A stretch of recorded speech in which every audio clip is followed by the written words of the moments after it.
बड़ी खबर का उपनेता उमाशंकर सिंह का बयान। इस वक्त की बड़ी खबर, बसपा प्रत्याशी का पर्चा पाया गया वैध। रामजी गौतम का पर्चा पाया गया वैध। इस वक्त की बड़ी खबर, बसपा के 5 प्रस्तावक विधायकों ने बताया था अवैध। और ज्यादा जानकारी के लिए रुक करेंगे ब्यूरो चीफ सहयोगी शैलेश अरोड़ा हमारे साथ लखनऊ से जुड़े हुए हैं। शैलेश, क्या अपडेट मिल रहा है? इस वक्त की बड़ी खबर आ रही है, क्या जानकारी मिल रही है?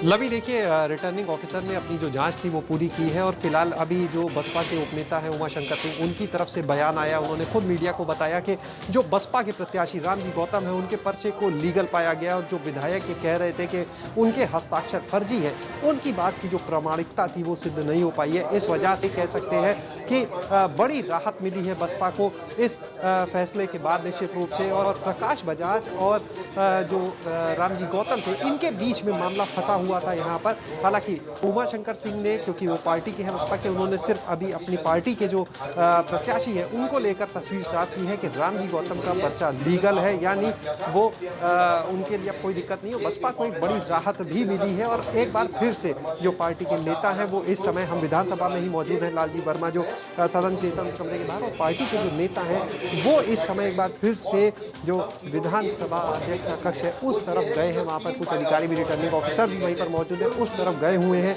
अभी वहाँ पर वार्ता चल रही, कुछ ही देर में और चीज़ें निकल कर सामने आएंगी। लेकिन इतना तय है, जो उमाशंकर सिंह की तरफ से बयान आया, इतना तय है कि बसपा को बड़ी राहत मिली है इस फैसले से। क्योंकि जो राज्यसभा के लिए नामांकन था, अगर ये खारिज हो जाता तो वो एक बसपा के लिए बड़ा झटका था। और आज सुबह से ही जिस तरह से लगातार बसपा के जो विधायक सामने आए, जिस तरह से उन्होंने कहा कि उनके हस्ताक्षर फर्जी थे, चाहे वहाँ पर बात की जाए पार्टी के विधायकों की, किसी की भी, तो जिस तरह से एक तस्वीर इसी बीच में सामने आई थी जब मुस्तफा सिद्दीकी ने ये बात कही कि उनके हस्ताक्षर जो है वो फर्जी है, जबकि एक तस्वीर इसके बाद सामने आती है, बसपा की तरफ से लाई जाती है, जिसमें खुद मुस्तफा उस मौके पर मौजूद दिखाए गए जिस समय प्रस्तावकों के हस्ताक्षर हो रहे थे। तो ये तस्वीर जो थी ये सामने रखी गई। बाकी जो जांच थी वो रिटर्निंग ऑफिसर ने पूरी की और अंततः उमाशंकर सिंह ने बताया है कि पर्चा जो है रामजी गौतम का वो लीगल पाया गया है।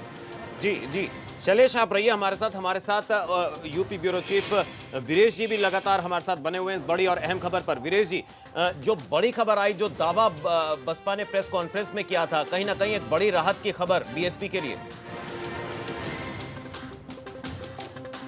देखिए, बीएसपी के लिए बहुत राहत की खबर यह है कि जो उसके 4 विधायक थे, जो प्रस्तावक थे, उन्होंने कहा था कि उनके जो दस्तखत हैं वो सतीश चंद्र मिश्रा, और बसपा ने फर्जी तरीके से करा दिया। एक गंभीर आरोप सतीश चंद्र मिश्रा के राजनीतिक जीवन में पहली बार लगाया जा रहा था। जान से मारने की धमकी के अलावा ये एक बड़े फर्जीवाड़ा का आरोप लगाया जा रहा था। लेकिन जो बसपा के फ्लोर मैनेजर हैं, उन्होंने होशियारी दिखाई थी इस पूरे मामले में, क्योंकि उन्हें इस बात की आशंका थी कि कुछ ऐसे असंतुष्ट विधायक हैं जो राज्यसभा के समय में वो गच्चा पार्टी को दे सकते हैं। इसलिए बसपा ने 3 सेट प्रस्तावकों के तैयार किए थे।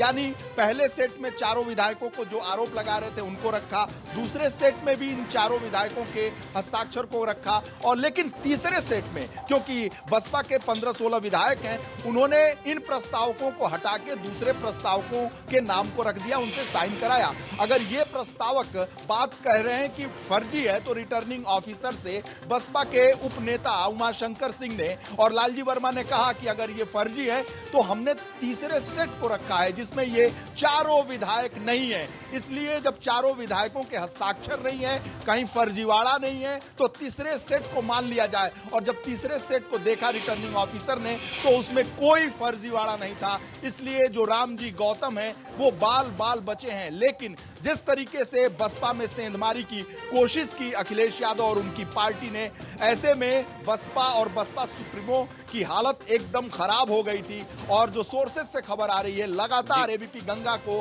बसपा सुप्रीमो और उनके भाई आनंद और पार्टी के बड़े नेता देख रहे थे एबीपी गंगा पर, जो खबर लगातार हम दे रहे थे या एबीपी गंगा दर्शकों को बता रही थी, ये सारी जानकारी बसपा सुप्रीमो देख रहे थे। और एक बड़ी खबर मैं आपको बताऊं कि जो प्रकाश बजाज हैं, यानी समाजवादी पार्टी के जो समर्थित उम्मीदवार हैं, उनका पर्चा खारिज हो सकता है। कारण यह है कि चौथा प्रस्तावक उन्होंने जो नाम रखा है वो नवाब शाह लिखा है। नवाब शाह नाम का कोई भी विधायक इस विधानसभा में है ही नहीं। नवाब जान नाम का विधायक है। और साथ ही साथ प्रकाश बजाज ने एक जगह प्रकाश वाजपेयी लिखा है, अपने नाम के सामने प्रकाश वाजपेयी लिखा है। तो हो सकता है कि रिटर्निंग ऑफिसर प्रकाश बजाज, जो समाजवादी पार्टी के समर्थित उम्मीदवार हैं, उनका पर्चा खारिज कर दे। ऐसे में जो तस्वीर अभी जैसे कि मतलब आई है, जितने उन्होंने पॉइंट्स आउट किए हैं, तमाम जिसे उनके प्रारूप 26 के भाग 1 में उनकी त्रुटि मिली है, प्रारूप 26 के खंड 8 में त्रुटि मिली है। यानी इतनी ज़्यादा त्रुटियां हैं जो हम लोगों के द्वारा रेज की गई थी, जिस पे रिटर्निंग ऑफिसर महोदय को निर्णय लेना था। और उन्होंने उस तो बहुत सारी तमाम चीज़ें थी जो उनके जिन्होंने एक प्रस्तावक का, श्री बजाज जी के नाम में जो एक प्रस्तावक थे, जो कि उस नाम का कोई मतदाता ही नहीं है विधानसभा में, जो 403 एमएलएज हैं उसमें कोई मतदाता ही नहीं है। उस आधार पे बहुत सारी चीज़ें हैं जो कि आपको हम विस्तृत रूप से अभी थोड़ी देर बाद बताएंगे। लेकिन आप ये मानिए कि इस सारे चीज़ों को संज्ञान लेते हुए रिटर्निंग ऑफिसर श्री बजाज जी का पर्चा निरस्त कर रहे हैं। वो पर्चा उनका निरस्त हो रहा है। और चूँकि और श्री राम जी का पर्चा जो है वैलिड उन्होंने किया है।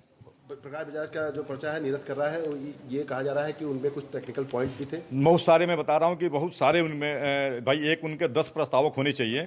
10 प्रस्तावक में से उनके पास जो एक प्रस्तावक है वो गलत है। उस नाम का कोई उत्तर प्रदेश के विधानसभा में कोई विधायक ही नहीं है, तो इसलिए ऐसे ही उनके प्रस्तावक 9 हो गए। दूसरे उनके प्रारूप 26 में उन्होंने जब निर्दल प्रत्याशी के रूप में थे, उन्होंने कहीं मेंशनिंग करके एक बार भारतीय जनता पार्टी का नाम भर करके फिर उन्होंने उसको काटा है, जो कि मैंने उचित नहीं है, जो कि नहीं करना चाहिए। और इस तरह तमाम सुप्रीम कोर्ट की रोलिंग हम लोगों के द्वारा मतलब रिटर्निंग ऑफिसर को दी गई थी, जिन्होंने उसको कोड किया है, उसका संज्ञान भी लिया है और संज्ञान ले करके इस आधार पे उनका वह पर्चा निरस्त कर दिए हैं कि करने कर दिए हैं। तो उपनेता